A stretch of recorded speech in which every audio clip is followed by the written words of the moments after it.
O segundo livro das Crônicas, capítulo 23. No 7º ano, o sacerdote Joiada tomou coragem e mandou chamar 5 oficiais do exército: Azarias, filho de Jeorão; Ismael, filho de Jeonã; Azarias, filho de Obede; Maazéias, filho de Adaías; e Elisafate, filho de Zicre. Joiada conseguiu convencê-los a ajudá-lo. Então, eles foram por todo o país e voltaram trazendo para Jerusalém os levitas e os chefes de famílias de todas as cidades de Judá.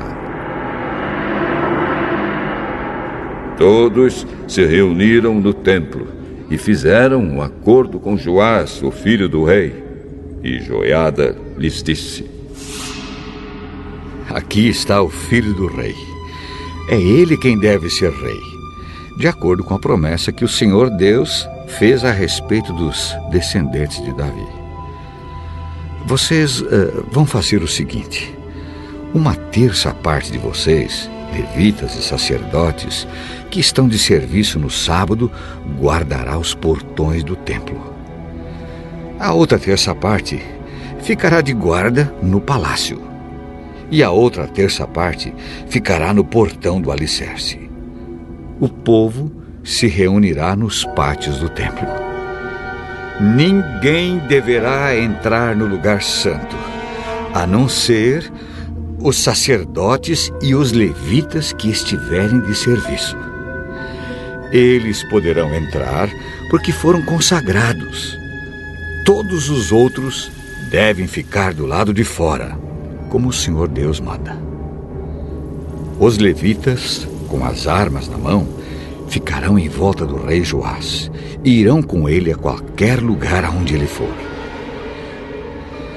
Qualquer pessoa que entrar no lugar santo será morta. Os levitas e o povo fizeram tudo o que Joiada ordenou. Cada oficial reuniu seus homens, tanto os que entravam de serviço no sábado como os que saíam. Pois Joiada não deixou que fossem embora os que estavam saindo do serviço. Ele entregou aos oficiais as lanças e os escudos que tinham sido do rei Davi e que haviam ficado guardados no templo. Em seguida, pôs por toda a frente do templo os soldados armados com espadas para protegerem o rei. Então levaram Joás para fora, colocaram a coroa na cabeça dele e lhe entregaram uma cópia da lei de Deus. Assim, ele se tornou rei. Joiada e os seus filhos o ungiram e todos gritaram: Viva o rei! Viva o rei! Viva o rei! Viva o rei! A rainha Atalia ouviu os gritos do povo, que corria e dava vivas ao rei. E foi até o templo, onde todos estavam reunidos. Ela viu o novo rei perto da coluna, na entrada do templo. Ele estava rodeado pelos oficiais e pelos corneteiros, e todo o povo estava gritando de alegria e tocando trombetas. Os cantores do templo, com seus instrumentos musicais, estavam dirigindo os cânticos de louvor. Em sinal de desespero, Atalia rasgou as suas roupas e gritou: Traição! Traição! Joiada não queria que Atalia fosse morta na área do templo, e por isso deu aos oficiais do exército a seguinte ordem: Levem a rainha para fora, passando pelo meio das filas de guardas, e matem qualquer pessoa que tentar salvá-la. Então, eles prenderam a rainha e a levaram para o palácio. E ali, no portão dos cavalos, ela foi morta. O sacerdote Joiada fez um acordo com todo o povo e com o rei Joás, pelo qual eles seriam o povo de Deus, o Senhor. Então o povo foi até o templo do deus Baal e o derrubou. Eles quebraram os altares e os ídolos. E ali, em frente dos altares, pegaram Matã, o sacerdote de Baal, e o mataram. Joiada pôs os sacerdotes e os levitas para tomarem conta do serviço do templo. O rei Davi os tinha organizado em grupos para apresentarem os sacrifícios a Deus, segundo está escrito na lei de Moisés, e para cantarem e louvarem de acordo com as instruções de Davi. Joiada pôs guardas nos portões do templo para impedirem que qualquer pessoa impura entrasse na área do templo. Aí Joiada, os oficiais, as altas autoridades, os governadores e todo o povo levaram o rei do templo para o palácio. Entraram pelo portão principal e o rei se sentou no trono. Todos estavam felizes e a cidade ficou calma, pois Atalia tinha sido morta.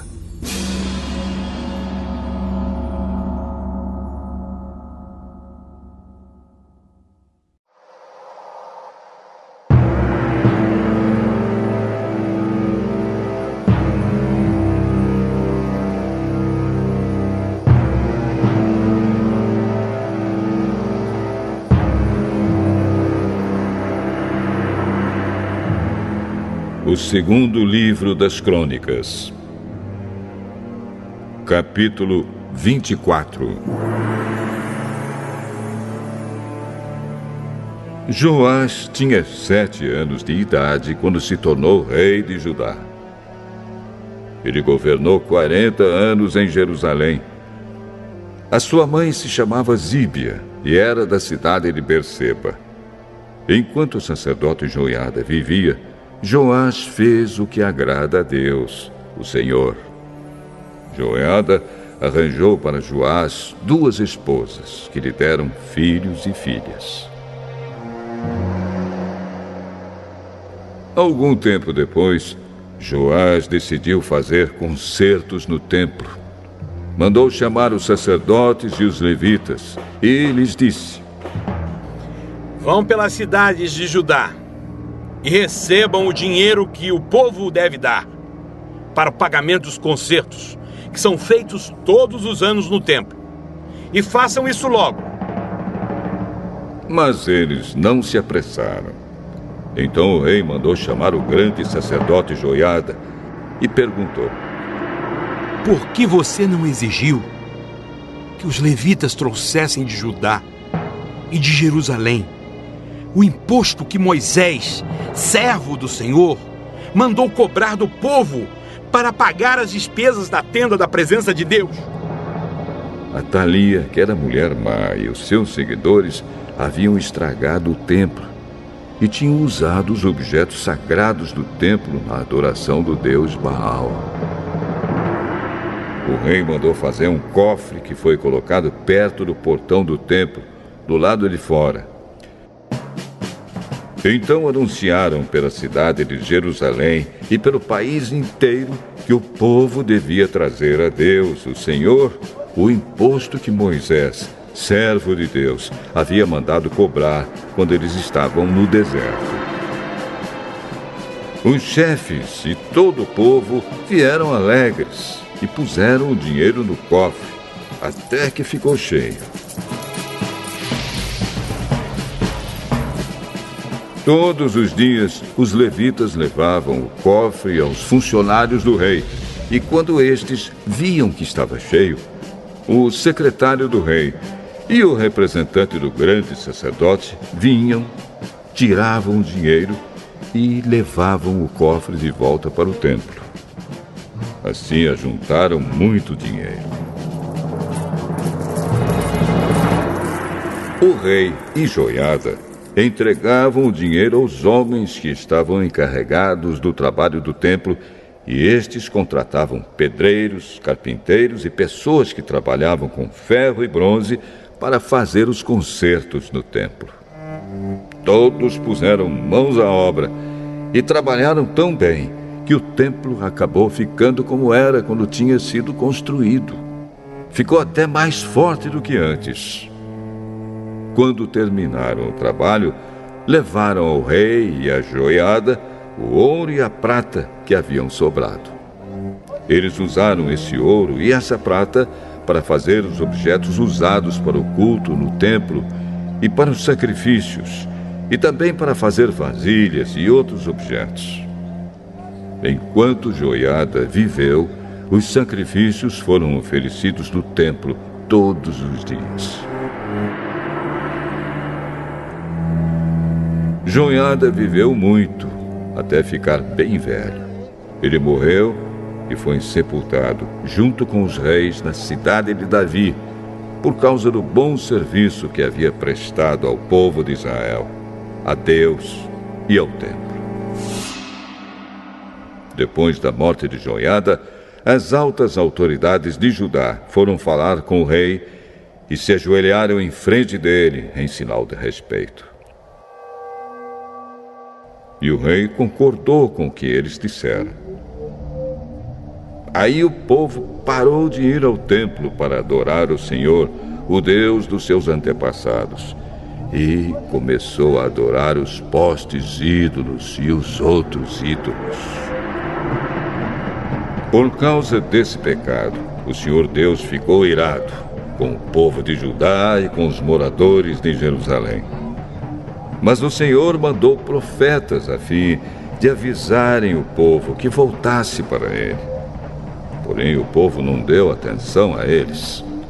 Aí o Espírito de Deus veio sobre Zacarias, filho do sacerdote Joiada. Então ele ficou de pé, num lugar alto, e disse ao povo: Esta é a mensagem de Deus. Por que desobedecem aos mandamentos de Deus, o Senhor, fazendo assim com que a desgraça caia sobre vocês? Vocês abandonaram o Senhor, e por isso Ele também os abandonará. Algumas pessoas fizeram planos para matar Zacarias e, obedecendo à ordem do rei, o mataram a pedradas no pátio do templo. O rei nem pensou no serviço fiel que lhe havia prestado Joiada, o pai de Zacarias. Matou o filho dele. Zacarias, ao morrer, disse: Que o Senhor Deus veja isto e acerte as contas.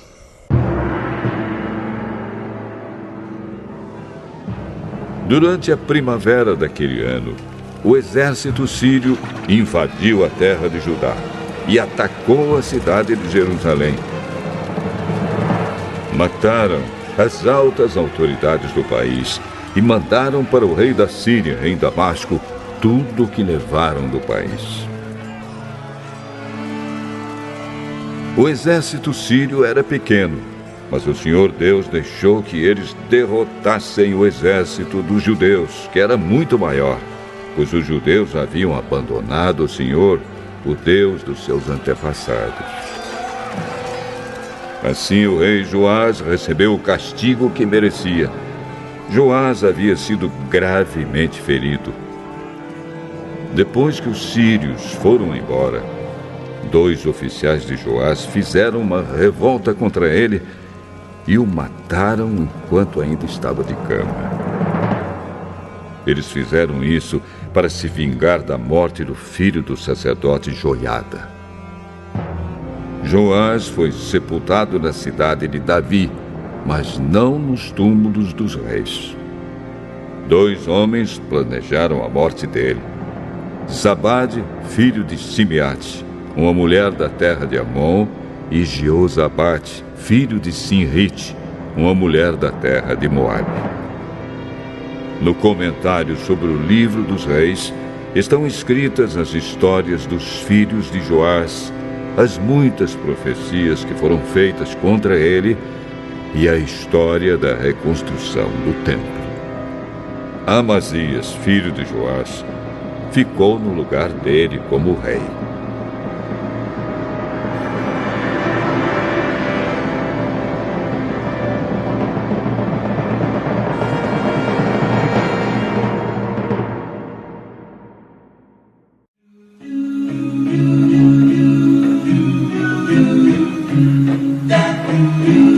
Eclesiástico 20. Ninguém é dono de ninguém.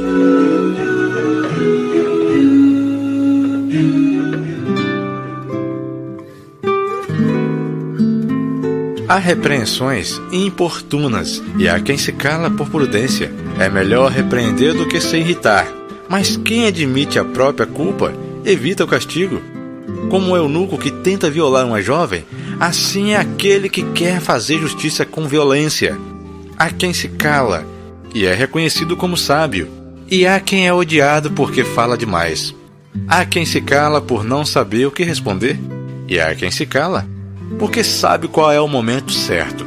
O homem sábio fica em silêncio até a hora oportuna, mas o falador e o insensato a deixam passar. Quem fala demais torna-se detestável, e quem procura se impor acaba sendo odiado. Na desgraça, um homem nem pode encontrar a salvação. Enquanto a fortuna pode provocar a ruína, há presentes que não servem para nada, e há presentes que rendem o dobro.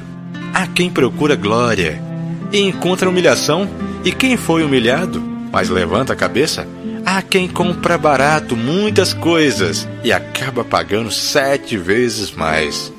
Com suas palavras, o sábio se torna amável, mas o insensato derrama suas gentilezas inutilmente. O presente do insensato não ajuda você em nada, porque ele espera evidamente receber 7 vezes mais. Ele dá pouco e reclama muito, gritando alto como leiloeiro. Hoje faz um empréstimo e amanhã já quer a restituição.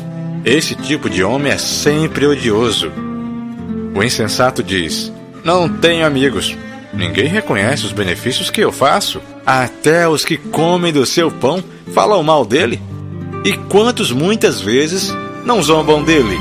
É melhor escorregar no chão do que no falar, pois a queda dos maus chega depressa.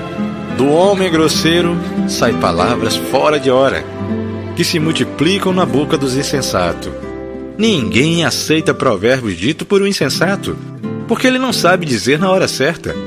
Há quem não pode pecar, só por causa da pobreza, e ainda consegue descansar sem remorso. Há quem se destrói por causa do respeito humano, e há quem se perde por respeito ao insensato. Há quem, por timidez, faz promessas a um amigo, e sem necessidade o transforma em inimigo. A mentira é mancha infame para o homem, e está sempre na boca dos insensatos. Um ladrão vale mais do que um mentiroso incorrigível, mas os dois terão como herança a perdição. O vício do mentiroso é uma desonra, e a vergonha sempre o acompanha.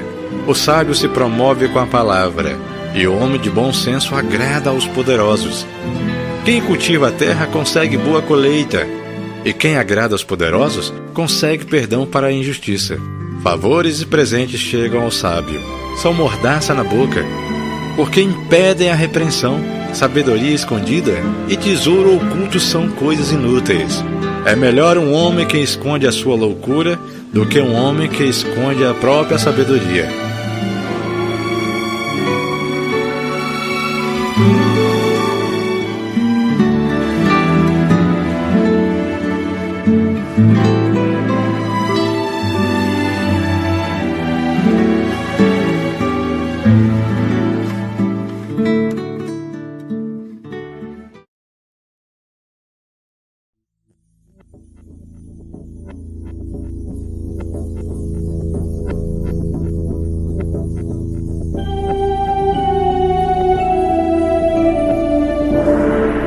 Capítulo 26.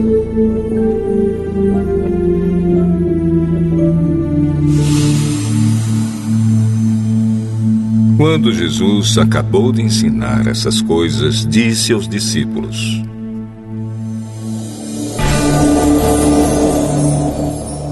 Vocês sabem que daqui a 2 dias vai ser comemorada a festa da Páscoa. E o Filho do Homem será entregue para ser crucificado.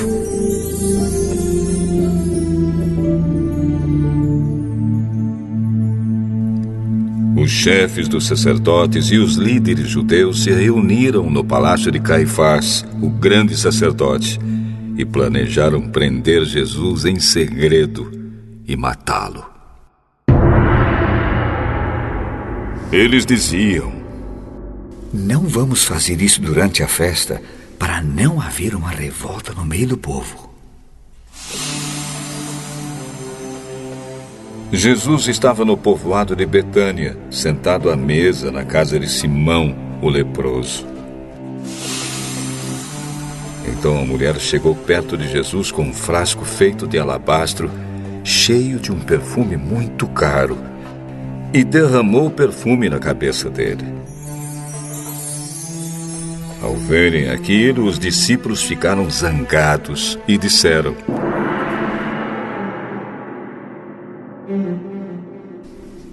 que desperdício! Esse perfume poderia ter sido vendido por uma fortuna e o dinheiro dado aos pobres. Mas Jesus, sabendo o que eles diziam, disse: por que vocês estão aborrecendo esta mulher? Ela fez para mim uma coisa muito boa, pois os pobres estarão sempre com vocês, mas eu não. O que ela fez foi perfumar o meu corpo para o meu sepultamento. Eu afirmo a vocês que isto é verdade. Em qualquer lugar do mundo onde o Evangelho for anunciado, será contado o que ela fez, e ela será lembrada. Então um dos 12 discípulos, chamado Judas Iscariotes, foi falar com o chefe dos sacerdotes. Ele disse: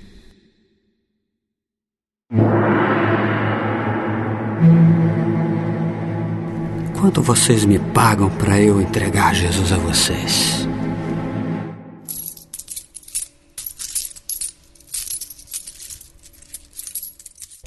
E eles lhe pagaram 30 moedas de prata.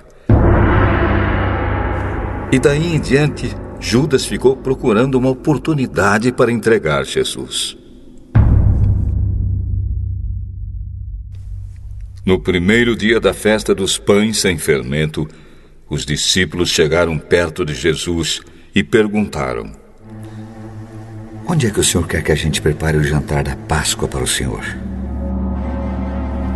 Vão até a cidade, procurem certo homem e digam: o mestre manda dizer: a minha hora chegou.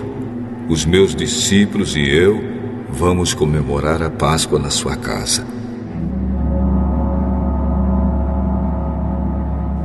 Os discípulos fizeram como Jesus havia mandado e prepararam o jantar da Páscoa.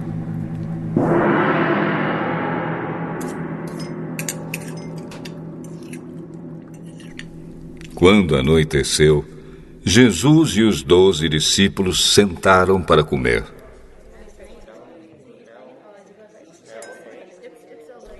Durante o jantar, Jesus disse: eu afirmo a vocês que isto é verdade.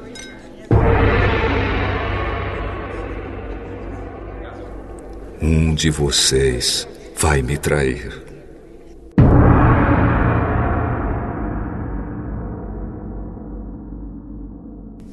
Eles ficaram muito tristes e, um por um, começaram a perguntar: o senhor não está achando que sou eu, está? Nem eu, né, senhor? Muito menos eu, né, mestre? Quem vai me trair é aquele que come no mesmo prato que eu. Pois o Filho do Homem vai morrer da maneira como dizem as Escrituras Sagradas. Mas ai daquele que está traindo o Filho do Homem. Seria melhor para ele nunca ter nascido. Então Judas, o traidor, perguntou: mestre, O senhor não está achando que sou eu, está? Quem está dizendo isso é você mesmo.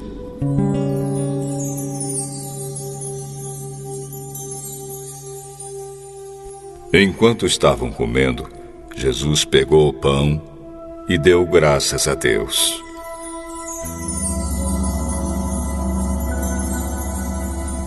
Depois partiu o pão e deu aos discípulos, dizendo: peguem e comam. Isto é o meu corpo. Em seguida, pegou o cálice de vinho e agradeceu a Deus.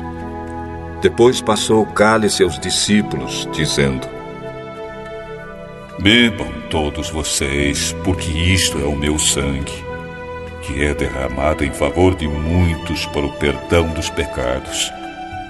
O sangue que garante a aliança feita por Deus com o seu povo. Eu afirmo a vocês que nunca mais beberei deste vinho, até o dia em que beber com vocês um vinho novo no reino do meu Pai.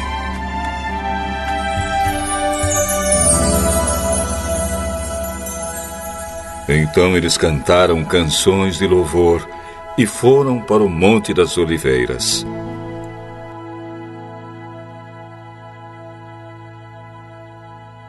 E Jesus disse aos discípulos: esta noite todos vocês vão fugir e me abandonar, pois as Escrituras Sagradas dizem: matarei o pastor e as ovelhas serão espalhadas. Mas, depois que eu ressuscitar, irei adiante de vocês para Galiléia. Então Pedro disse a Jesus: eu, mestre, nunca abandonarei o Senhor, mesmo que todos o abandonem. Eu afirmo a você que isto é verdade. Nesta mesma noite, antes que o galo cante, você dirá 3 vezes que não me conhece. Eu nunca vou dizer que não o conheço, mesmo que tenha de morrer com o Senhor. E todos os outros discípulos disseram a mesma coisa.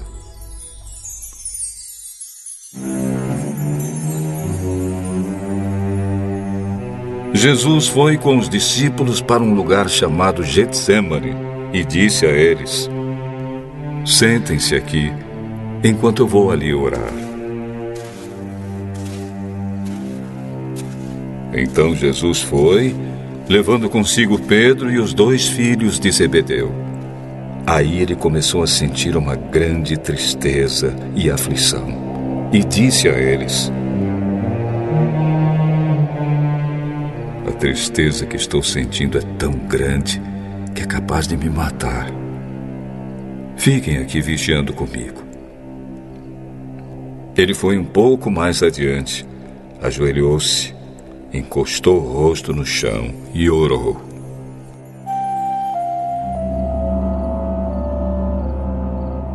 meu Pai, se é possível, afasta de mim este cálice de sofrimento. Porém, que não seja feito o que eu quero, mas o que tu queres.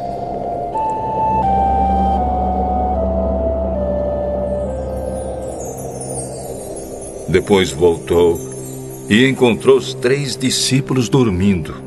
Então disse a Pedro: será que vocês não podem vigiar comigo nem 1 hora? Vigiem e orem para que não sejam tentados. É fácil querer resistir à tentação. O difícil mesmo é conseguir. Pela 2ª vez, Jesus foi e orou, dizendo: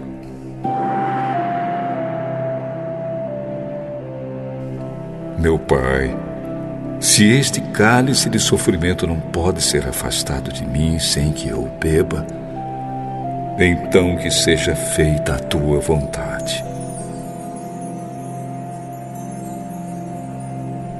Ele voltou de novo e encontrou os discípulos dormindo.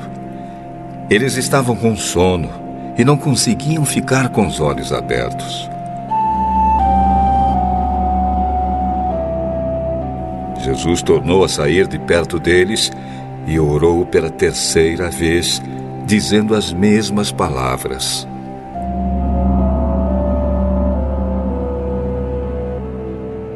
Então voltou até onde os discípulos estavam e perguntou: Vocês ainda estão dormindo e descansando? Olhem, chegou a hora e o Filho do Homem está sendo entregue nas mãos dos maus. Levantem-se e vamos embora. Vejam, aí vem chegando o homem que está me traindo. Jesus ainda estava falando quando chegou Judas, um dos 12 discípulos.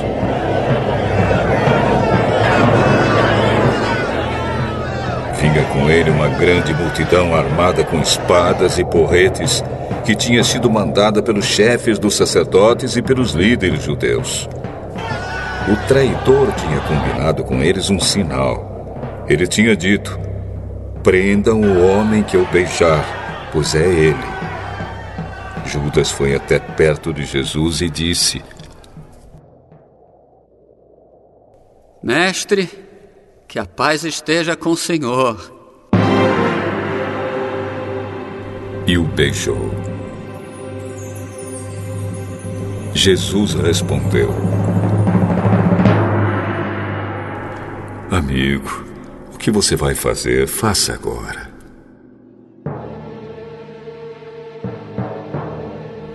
Então eles chegaram, prenderam Jesus e o amarraram. Mas um dos que estavam ali com Jesus tirou a espada. Atacou um empregado do grande sacerdote e cortou uma orelha dele.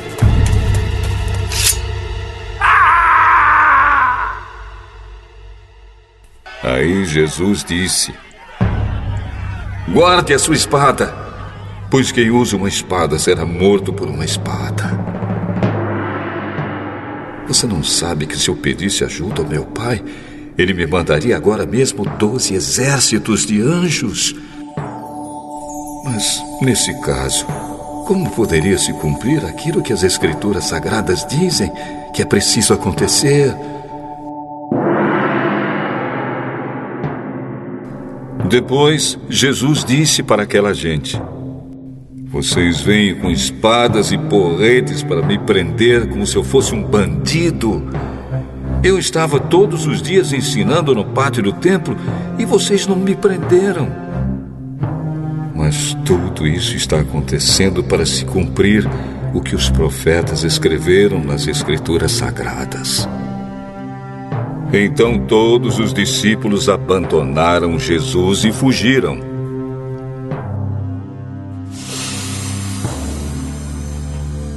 Os homens que prenderam Jesus o levaram até a casa do grande sacerdote Caifás, onde estavam reunidos alguns mestres da lei e alguns líderes judeus. Pedro seguiu Jesus de longe até o pátio da casa do grande sacerdote. Entrou e sentou-se com os guardas para ver como aquilo ia terminar. Os chefes dos sacerdotes e todo o conselho superior estavam procurando alguma acusação falsa contra Jesus a fim de o condenar à morte. Mas não puderam encontrar nada contra ele, embora muitos se levantassem para dizer mentiras a respeito dele. Afinal, 2 homens se apresentaram e disseram: Esse homem aí afirmou: eu posso destruir o templo de Deus e construí-lo de novo em 3 dias. Aí o grande sacerdote se levantou e perguntou a Jesus: Você não vai se defender dessa acusação?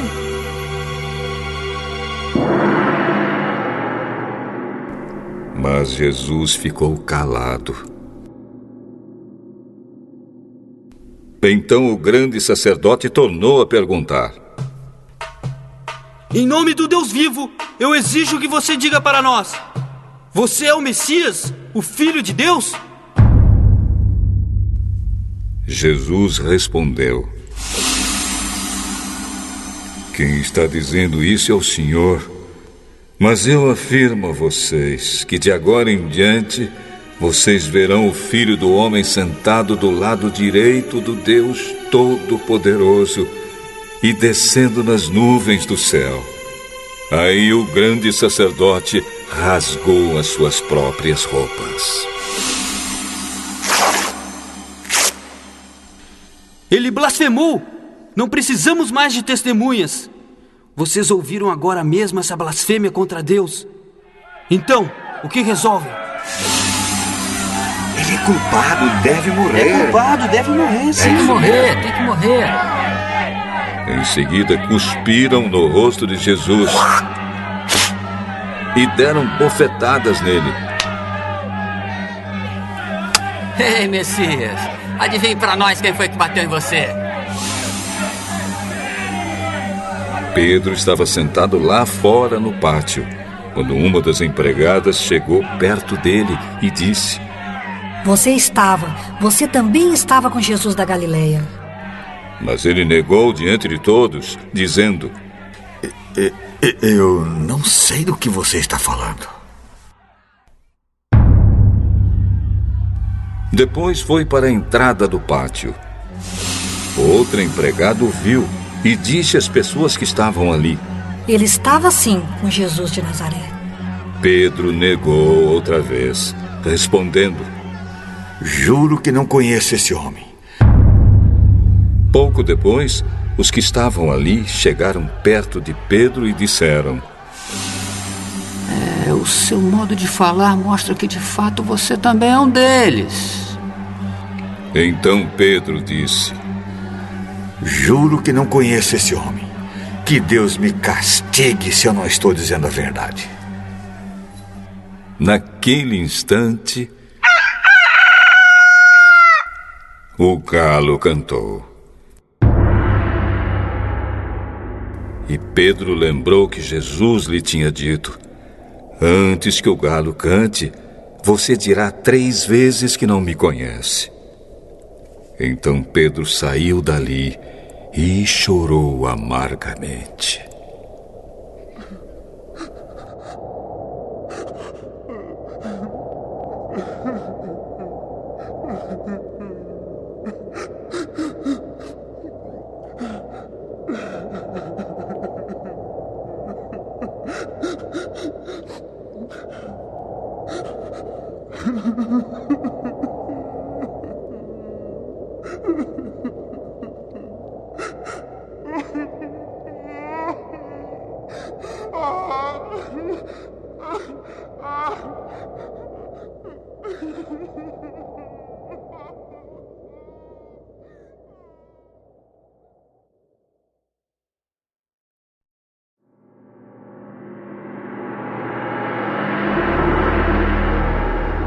Salmo 19. Salmo de Davi, ao regente do coro. O céu anuncia a glória de Deus e nos mostra aquilo que as suas mãos fizeram. Cada dia fala dessa glória ao dia seguinte, e cada noite repete isso a outra noite. Não há discurso nem palavras, e não se ouve nenhum som. No entanto, a voz dos céus se espalha pelo mundo inteiro e as suas palavras alcançam a terra toda. Deus armou no céu uma barraca para o sol. O sol sai dali todo alegre, como um noivo, como um atleta ansioso para entrar numa corrida. O sol sai de um lado do céu e vai até o outro lado. Nada pode se esconder do seu calor. A lei do Senhor é perfeita e nos dá novas forças. Os seus conselhos merecem confiança e dão sabedoria às pessoas simples. Os ensinos do Senhor são certos e alegram o coração. Os seus ensinamentos são claros e iluminam a nossa mente. O temor do Senhor é bom e dura para sempre. Os seus julgamentos são justos e sempre se baseiam na verdade. Os seus ensinos são mais preciosos do que o ouro, até mesmo do que muito ouro fino. São mais doces do que o mel, mais doces até do que o mel mais puro. Senhor, os teus ensinamentos dão sabedoria a mim, teu servo, e eu sou recompensado quando lhes obedeço. Quem pode ver os seus próprios erros? Purifica-me, Senhor, das faltas que cometo sem perceber. Livra-me também dos pecados que cometo por vontade própria. Não permitas que eles me dominem. Assim serei uma pessoa direita e ficarei livre do grave pecado da desobediência a ti. Que as minhas palavras e os meus pensamentos sejam aceitáveis a ti, ó Senhor Deus, minha rocha e meu defensor.